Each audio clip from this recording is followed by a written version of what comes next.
picture a Jeep. Right now in your head, I guarantee you are seeing a very specific image. Oh, yeah, Right, completely. you're looking at this massive, boxy 4x4, probably plastered in mud, just crawling over some impossible boulder in a desert somewhere. And, a gas gauge that is just absolutely plummeting toward empty. Exactly. It's like one of the most entrenched brand identities in all of automotive history. I mean, for decades, the DNA of that company has been tied to this rugged, heavy, fossil fuel burning Americana. Yeah, the aesthetic alone practically smells like gasoline and campfire smoke, to be honest. Which is why the stack of sources you sent us for today's deep dive is, it's kind of blowing my mind. It's quite a pivot, isn't it? It's a massive pivot. We are looking at translated automotive specs from Italy, industry reports from Electric Cars Report, and UK motoring articles from DM News and The Independent. And they are all pointing at a vehicle that feels like a glitch in the Matrix. We are looking at the 2026 Jeep Avenger. It's 4 meters long, it's front-wheel drive, and it is a pure urban electric vehicle. And we really cannot stress enough that this isn't some, quirky side project that they're just burying in the back of the showroom. Right. This vehicle actually won European Car of the Year. It is currently the best-selling SUV in Italy. Wow, really? Number one in Italy. Number one.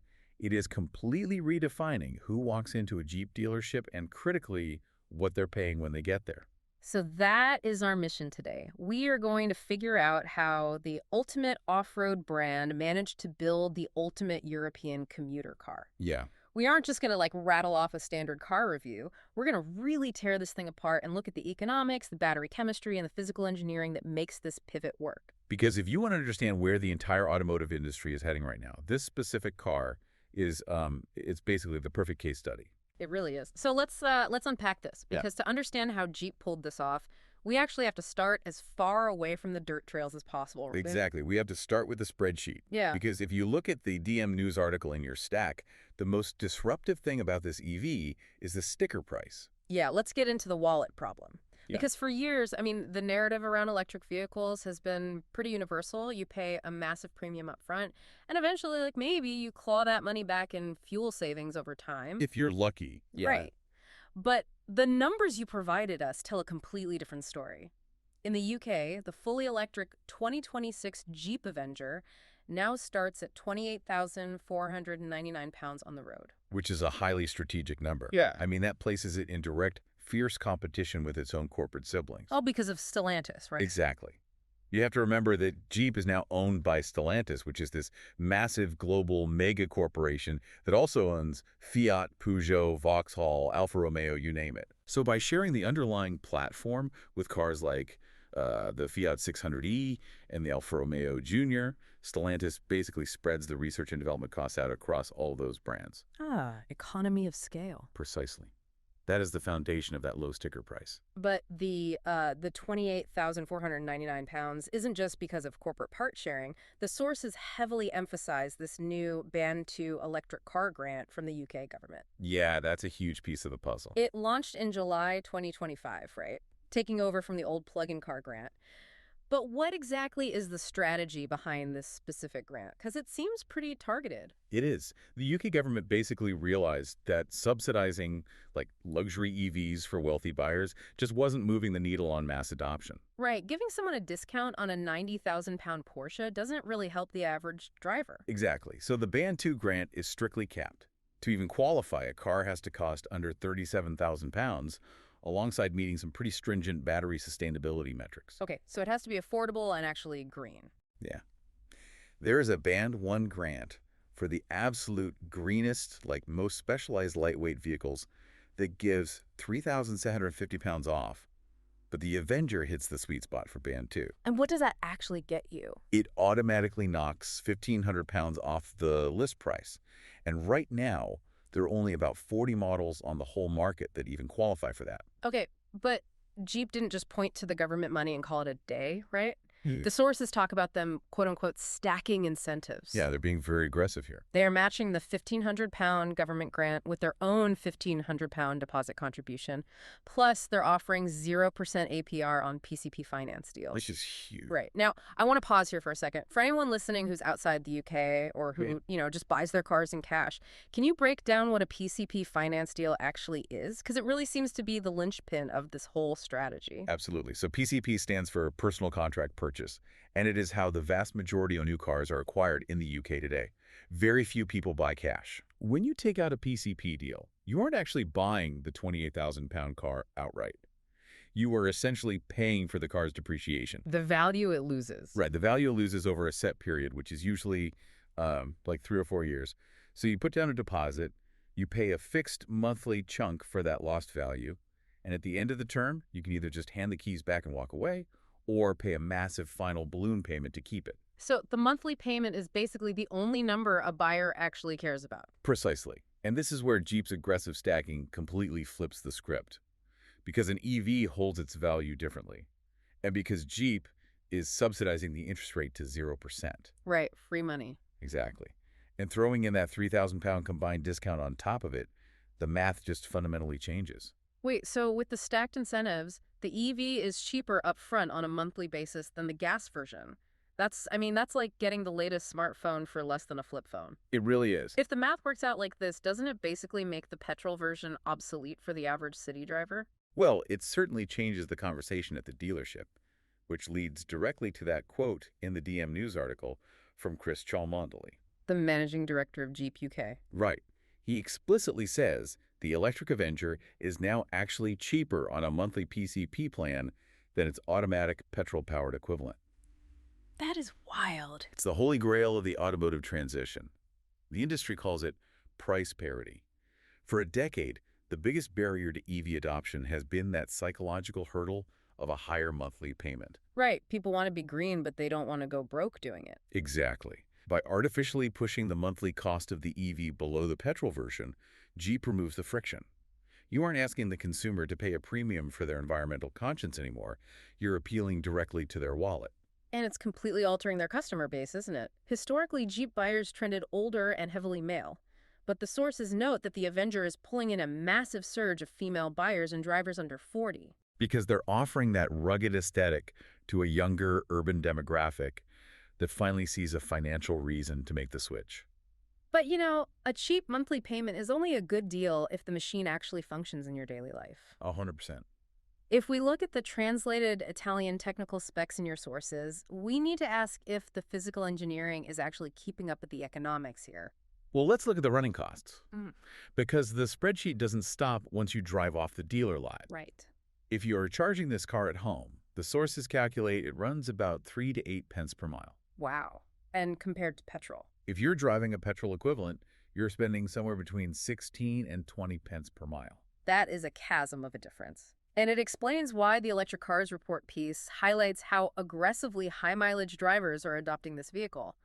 We're talking specifically about taxi and private hire vehicle, PHV drivers. Exactly. When you drive for a living, your entire profit margin is dictated by your running costs. Shaving 10 to 15 pence off every single mile you drive is a transformative amount of money over a year. But this is where I get hung up, because if I am a private hire driver in a really dense city like London or Rome, I am doing endless stop-and-go traffic, right? Right. And I'm looking at what is physically under the floor of this car. It's a 54 kilowatt-hour gross battery pack. That means hauling hundreds of kilograms of lithium and metal around in a compact 4-meter car. It's very heavy, yes. So won't that massive weight penalty completely destroy the efficiency when you're just constantly starting and stopping in city traffic? It is a very logical concern, but it actually exposes the fundamental difference between internal combustion physics and electric physics. Okay, explain that. In a petrol car, you are absolutely right. Weight is the enemy. Yeah. In stop-and-go traffic, you burn fuel just keeping the engine idling, and every time you step on the brakes, you take all the momentum of that heavy car, you just turn it into useless heat through the friction of the brake pads. Right, it's just wasted energy. It is incredibly wasteful. But the EV doesn't do that. Because of regenerative braking? Exactly. When you lift your foot off the accelerator in the Avenger, the electric motor essentially runs in reverse. It stops being a motor that drains electricity and instantly becomes a generator that creates it. Oh, wow. It captures the kinetic energy of that heavy vehicle moving forward and uses the physical resistance of generating electricity to actually slow the car down. So the weight of the battery pack is actually creating momentum that you then harvest back into the battery pack. Exactly, you're constantly recycling the energy.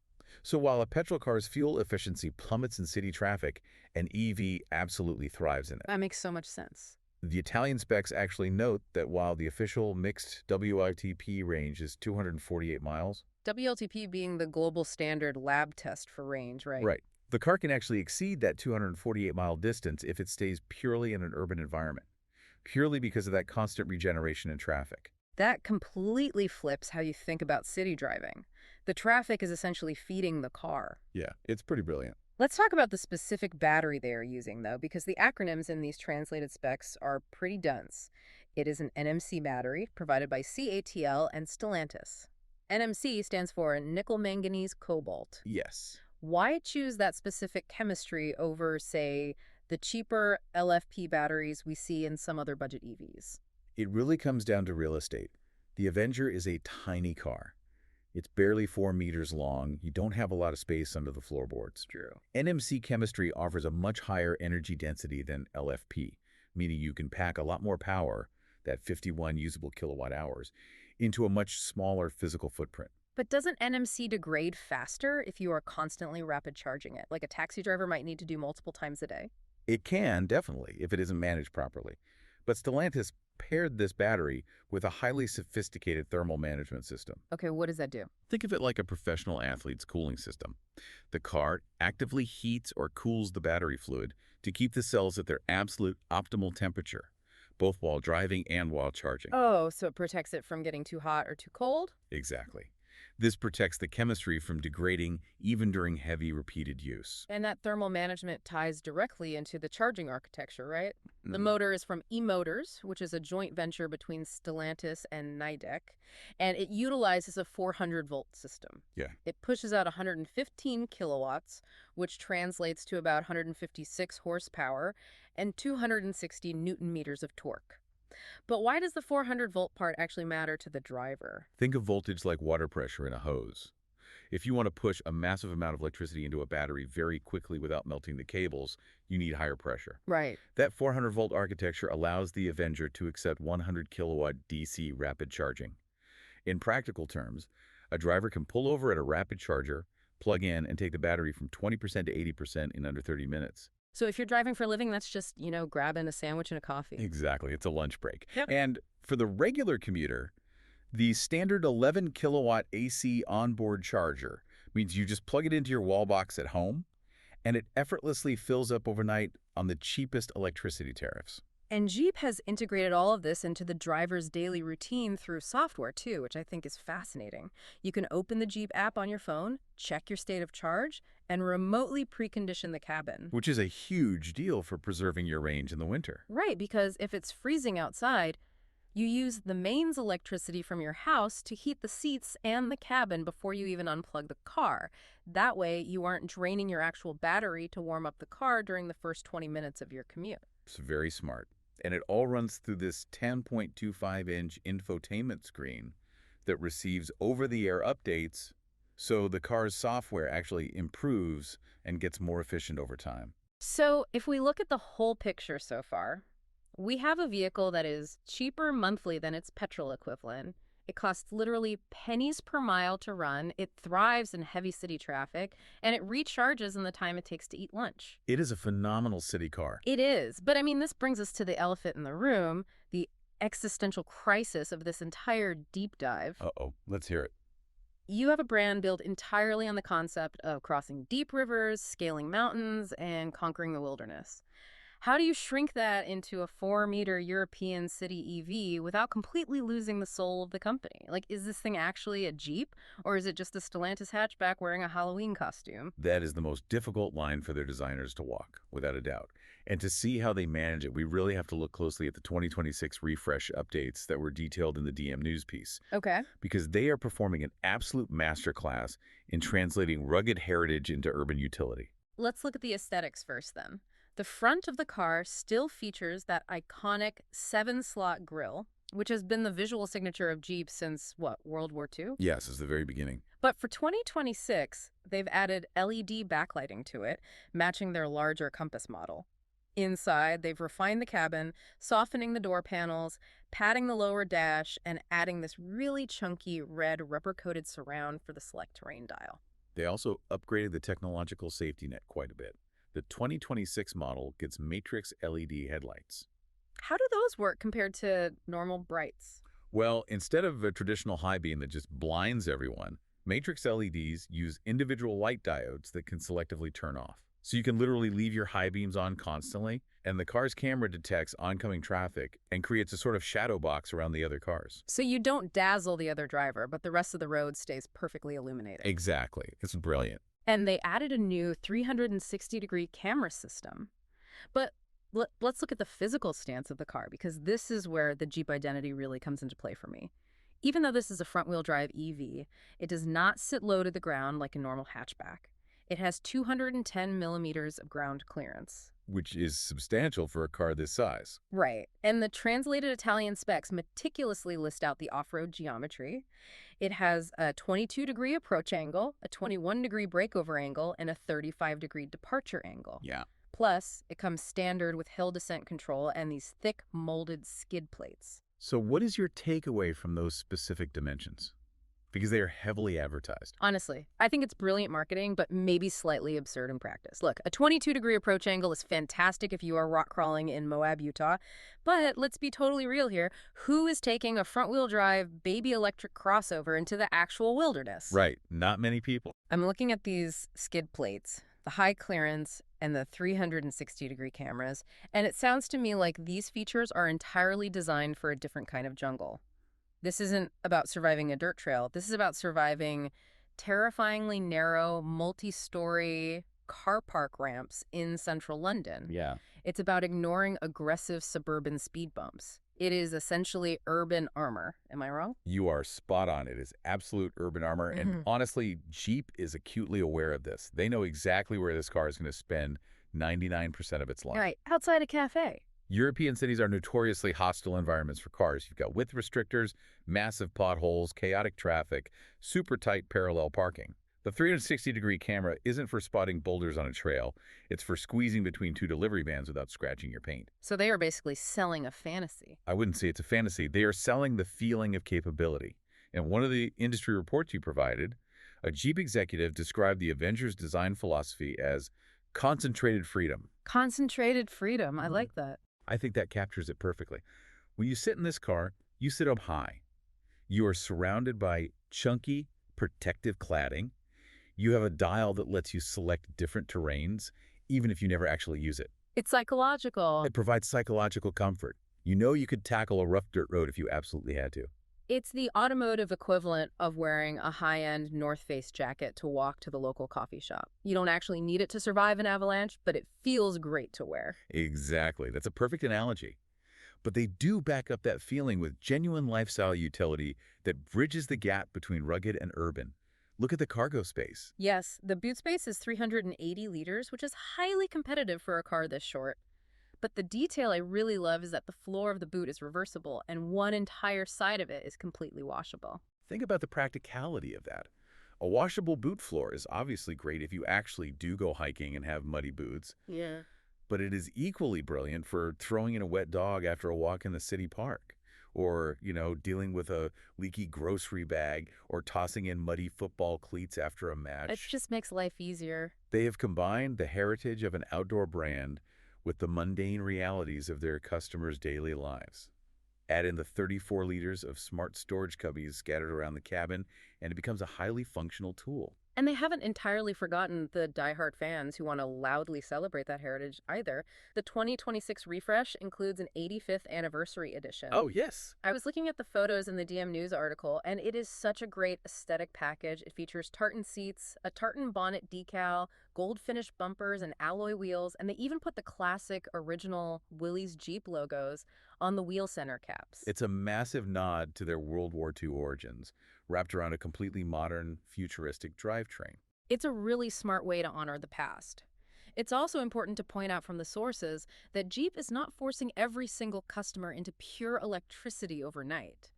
While the EV is the clear headline and the focus of all that grant stacking, they are offering a wider powertrain lineup to ease the transition for buyers who just aren't ready to plug in. Right. The flexibility is definitely there. You can get a 100 horsepower manual petrol version if you want. They have a 110 horsepower e-hybrid.